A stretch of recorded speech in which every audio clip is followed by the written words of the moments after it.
Hai korang, jom saya tunjukkan cara buat laksa sarang. Mula-mula kita perlukan bunga kantan 1, daun kesum dan juga cili api. Kemudian kita perlukan 1 tin sardin, yang ni tak kisahlah apa jenama, dan juga cili kisar.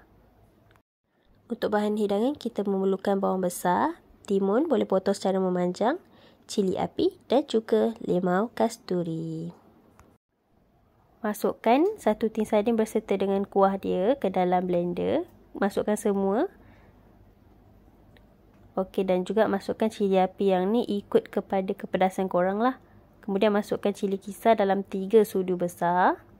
Lepas tu masuk lagi. Tambahkan air ke dalam blender tadi ikut sama paras level yang kita nak kisar tu. Garam boleh masuk agak-agak. Kemudian boleh blend lah keseluruhan bahan tu. Masukkan bahan kisar yang telah di blend tadi ke dalam periuk yang telah dipanaskan.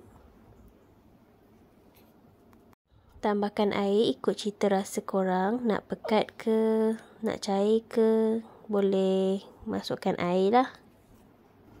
Masukkan bunga kantan yang telah dipotong 2 dan juga daun kesum, ataupun kita panggil dia sebagai daun cenohom. Kacau je lagi. Dan lepas tu korang boleh biarkanlah kuah tu mendidih dengan api yang sederhana. Lepas tu dah boleh tinggal lah. Next, pergi dekat laksa. Rendam laksa guna air water heater selama 10 minit. Masukkan garam sedikit demi sedikit lah. Apabila kuah mendidih, yang ni ikut cita rasa. Lepas tu dah kacau-kacau, dah siap. Kuah dia boleh tutup api. Pecahkan 4 biji telur dan kacau macam telur dadah. Kemudian panaskan minyak. Masukkan ke dalam botol yang macam ni lah. Lepas tu dah boleh tuang adunan telur tadi tu daripada ke atas lah. Dia kalau lagi tinggi lagi cantik. Dah boleh terbalikkan telur tu bila telur dah start warna keperangan. Kemudian ulang step yang sama.